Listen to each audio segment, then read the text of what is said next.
আসসালামু আলাইকুম ভিউয়ার্স। আজ আমার বাসায় একটু ছোটোখাটো পার্টির আয়োজন করেছি আমার বাসার মেয়েদেরকে নিয়ে।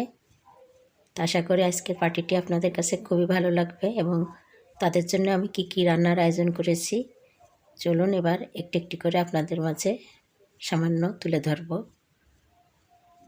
তা আমি এই যে এখানে পাকা আমের জুস ফ্রোজেন করে রেখেছিলাম, সেই পাকা আমের জুস দিয়ে এই যে রোল সন্দেশ তৈরি করেছি। গুঁড়া দুধ আর পাকা আমের জুস। তো কেমন হয়েছে বলুন তো সন্দেশগুলা? অনেকগুলা সন্দেশ তৈরি করেছি, প্রায় 50 পিস মতো। তা নিশ্চয়ই ভালো লাগছে আপনাদের আমার আজকের আয়োজনটি।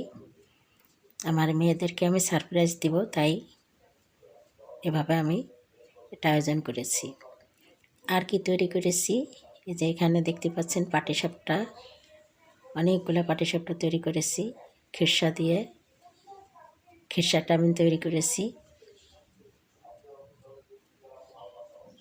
কেমন হয়েছে খিরসাটা?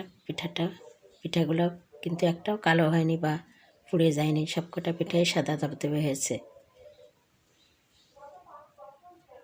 এভাবে আপনারাও তৈরি করতে পারবেন, পিঠার আয়োজন করতে পারবেন বাসায়। আর কি রান্না করেছি, খুবই শর্টকাটে অনুষ্ঠান। এই যে খুবই সহজ পদ্ধতিতে আমি ফ্রাইড রাইস তৈরি করেছি। পোলাও চালগুলোকে আগে সিদ্ধ করে নিয়েছি, আর এবার একটা প্যানে তেল দিয়েছি, আর এই যে পেঁয়াজ কুচি দিয়ে দিলাম। এবার একটু নেড়ে ছেড়ে নিচ্ছি। এটা সিদ্ধ হয়ে গেছে। এখন এই যে সয়া সস দিয়ে মুরগির মাংস আর চিংড়ি মাছ ভিজিয়ে রেখেছিলাম, সেটা এই যে দিয়ে একটু নেড়ে ছেড়ে নিচ্ছি। আর এখন এই যে সিদ্ধ করা চালগুলো, এই যে পানিটা শুকিয়ে এলেই আমি সিদ্ধ করা চালগুলো দিয়ে দেব। খুবই সহজ রান্না, খুবই সহজ পদ্ধতি। এই যে ডিমগুলো ফেটে দিয়ে দিলাম।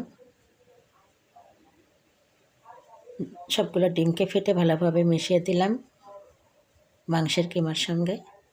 এবারে যে সিদ্ধ করা চালগুলো সব দিয়ে দিচ্ছি, দিয়ে ভালোভাবে নেড়ে চেড়ে মিশিয়ে এপিট ওপিট করে মিশিয়ে দেব।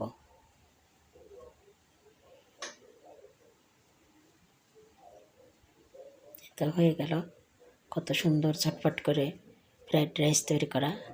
এখানে প্রায় 3.5 কেজি চাউল আছে, সব মিলে 5 কেজি হবে।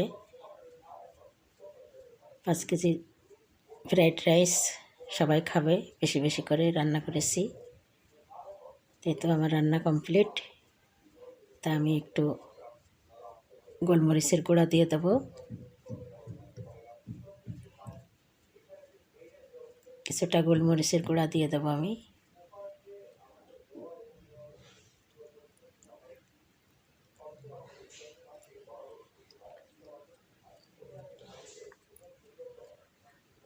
ভালোভাবে মিশিয়ে দিতে হবে।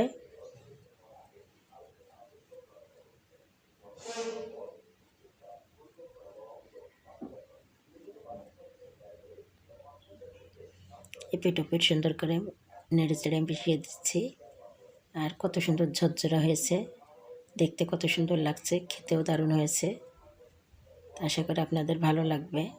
এভাবে আপনারাও একটা পার্টির আয়োজন করতে পারেন। শর্টকাটে খুবই সহজে এগুলা করা যায় এবং অনেক অতিথি আপ্যায়ন করা যায়। এবার একটু ফিশ সস দিয়ে দেব।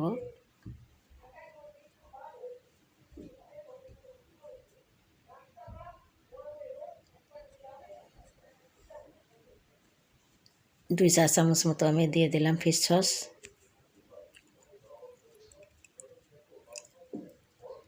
দিয়ে এখন ভালোভাবে নেড়ে চেড়ে উল্টিয়ে পাল্টিয়ে ভালোভাবে মিশিয়ে দেব। মিশিয়ে দিলেই হয়ে গেল আমার আজকের ফ্রাইড রাইস তৈরি করা। কত সহজেই ঝটপট করে কতগুলা ফ্রাইড রাইস তৈরি করে নিলাম, একটুও সময় লাগলো না এবং খারাপও হয়নি, ঝরঝরে হয়েছে, সুন্দর কালার হয়েছে। তো আশা করি আজকের আমার সব রান্নাগুলো আপনাদের কাছে ভালো লাগবে। আবার এবার স্বাদটা বাড়ানোর জন্য একটু চিনিও দিয়ে দিলাম। এবার চলুন খাওয়ার পালা। আমার মেয়েরা চলে এসেছে।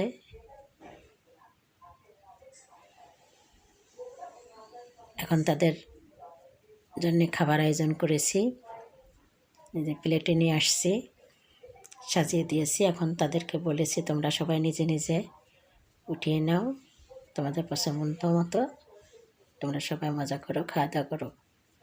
এই তো, তাই তারা সবাই আসছে। এই যে চামচ রেখেছি, প্লেট রেখেছি, যার যা পছন্দ সবাই নিজ হাতে উঠিয়ে নিচ্ছে। আমার খুব ভালো লাগছে দেখতে, কত মজা করছে সবাই।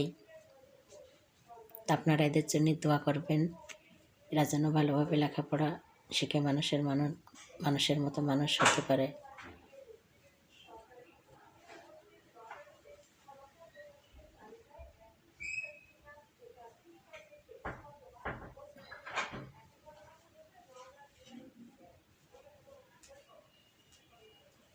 সবাই নিজ হাতে উঠিয়ে নিচ্ছে, দেখুন। এই যে সবাই খাচ্ছে, হাসি হাসি মুখ সবারই, খুব মজা লাগছে। এখানে দেখুন এরাও কত মজা করছে, একজন আর একজনকে খেয়ে দিচ্ছে, কত মহব্বতের সহিত খাওয়া দাওয়া করছে। খুব ভালো লাগছে আমার, নিশ্চয় আপনাদেরও ভালো লাগছে।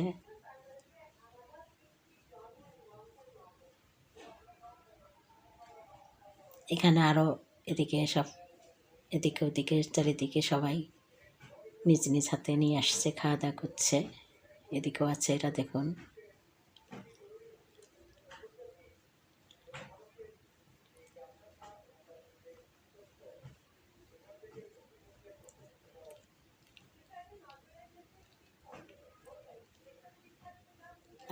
আপনারা দেখতে থাকুন।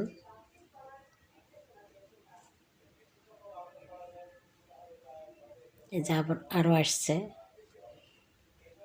এতে এরাও খাওয়া দাওয়া করবে। একে একে আসছে, খাচ্ছে, যাচ্ছে, খুব ভালো লাগছে আমার। বুফের মতো সিস্টেম করে দিয়েছি।